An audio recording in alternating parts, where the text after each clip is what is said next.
Today, I'm going to show you how to reset your RedotPay account password if you're not logged in. Step 1. Open the login page, go to the wallet or account page, and click Register/Login. Enter the email or phone number bound to your account and tap Next. Step 2. Reset your password, tap Forgot Password, and then Next. Select a verification option, like SMS, email, or Google Authenticator, and complete the verification process. Enter your new login password and confirm it by entering it again. Password.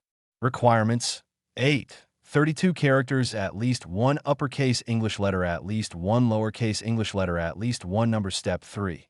Submit changes once confirmed. Submit your new password. Friendly reminder: to ensure the security of your funds after changing your password, withdrawals, internal transfers, and asset conversions will be disabled for the next 24 hours. Each card transaction will be limited to $1,000 during this period. And that's it.